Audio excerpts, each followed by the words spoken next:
வணக்கம். இது வைகரை விருந்து. நம்ம இன்றைக்கி இந்த வீடியோவில் கீரை மசியல் எப்படி செய்கிறது அப்படின்னு பார்க்க போகிறோங்க. பருப்பு கீரை மசியல் தாங்க நம்ம இன்றைக்கி செய்ய போகிறோம். இந்த கீரை மசியலுக்கு தேவையான பொருட்கள் என்னென்ன, எப்படி செய்யலாம் அப்படின்னு பார்க்கலாங்க. கீரை சிறுகீரை ஒரு கட்டு நான் ஆஞ்சி வச்சுருக்கேன். 50 கிராம் துவரம்பருப்பு நல்லா அலசிட்டு எடுத்து வச்சுருக்கேங்க. எண்ணெய் 2 டேபிள் ஸ்பூன், தக்காளி 2, பச்சை மிளகாய் 1, சின்ன வெங்காயம் 6, பூண்டு 5 பல், உப்பு தேவையான அளவு, வடகம் தாளிப்பதற்கு வடகம், மிளகாய்த்தூள்.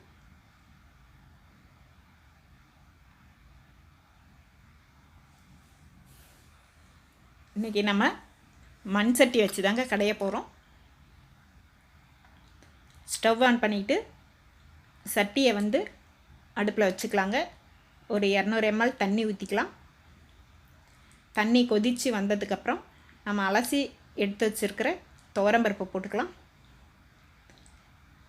போட்டுட்டு அதை இந்த சட்டியை மூடி வச்சிடலாங்க. நம்ம அதுக்குள்ளே இந்த கீரையை நல்லா அலசிட்டு வந்துடலாம். ரன்னிங் வாட்டரில் நல்லா 2 முறை 3 முறை அலசலாங்க. நிறைய மண் இருக்கும்.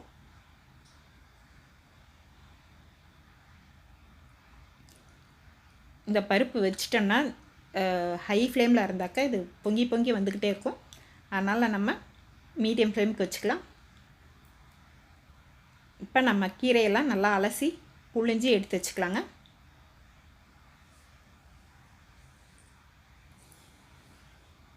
இந்த பருப்பு பாதி அளவு வேகணுங்க.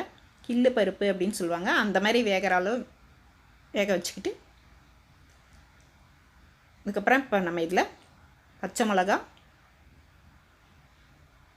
தக்காளி அதை 2 எடுத்துக்கலாம். இல்லை 2 இல்லை 4 எப்படி வேணால் எடுத்துக்கலாங்க.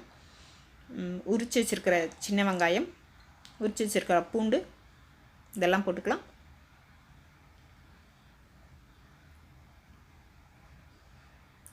ஒரு ஸ்பூன் மிளகாய்த்தூள். இந்த மிளகாய்த்தூள் இப்பயே போட்டுக்கலாங்க.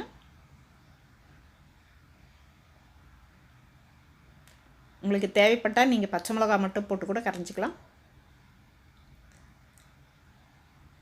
இப்போ அது கொஞ்சம் நேரம் நல்லா வெந்ததுக்கப்புறம் நம்ம பூண்டு வெங்காயமெல்லாம் போட்டுருக்கோம் இல்லைங்களா, அதெல்லாம் ஓரளவுக்கு நல்லா வெந்ததுக்கப்புறம் நம்ம கீரையும் போட்டுக்கலாம். கீரையும் போட்டுட்டு நல்லா வேக விடலாம். நீங்கள் குக்கரில் செய்யணும்னு நினச்சிங்கன்னா பருப்பு மட்டும் தனியாக வேக வச்சு எடுக்கோங்க குக்கரில் அப்படியே. அதுக்கப்புறம் குக்கர் ஓப்பன் பண்ணிவிட்டு கீரையை போட்டு வேக வச்சு எடுத்து கரைஞ்சிக்கலாங்க.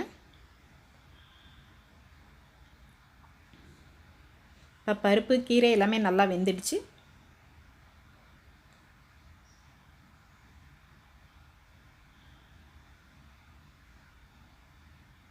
பாருங்கள், தொட்ட உடனே சூப்பராக மலர்ந்து வெந்திருக்கு பருப்பு. இப்போ நம்ம இதை எடுத்து இறக்கி கீழே வச்சுக்கிட்டு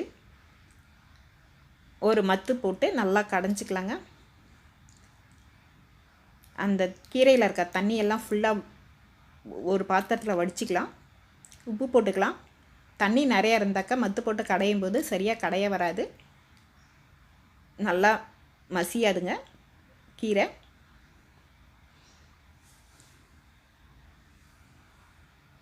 இப்போ இது நல்லா கீரையை நல்லா மசிய கடைஞ்சிட்டு நம்ம ஒரு தாளிக்கிற கரண்டியில் வடகம் போட்டு தாளிச்சிக்கலாங்க. உங்களுக்கு வடகம் விருப்பம் இல்லைன்னா கடுகு, வரமிளகாய் 2 போட்டு தாளிச்சிக்கலாம். இப்போ வடகம் தாளிச்சிட்டு எடுத்து இந்த கீரையில் கொட்டி ஒரு 2 செகண்ட் கடைஞ்சிக்கலாங்க. திரும்ப இதை உங்களுக்கு தேவையான அளவு அந்த தண்ணியை ஊற்றிக்கலாம், கீரை வேக வச்ச தண்ணியை. இப்போ சூப்பரான கீரை மசியல் ரெடி ஆயிடுச்சுங்க. உங்களுக்கு இந்த வீடியோ பிடிச்சிருந்தா வைகரை விருந்து சேனலுக்கு லைக் பண்ணுங்கள், ஷேர் பண்ணுங்கள், கமெண்ட் பண்ணுங்கள், சப்ஸ்கிரைப் பண்ணி பெல் பட்டன் அழுத்துங்க. நன்றி, வணக்கம்.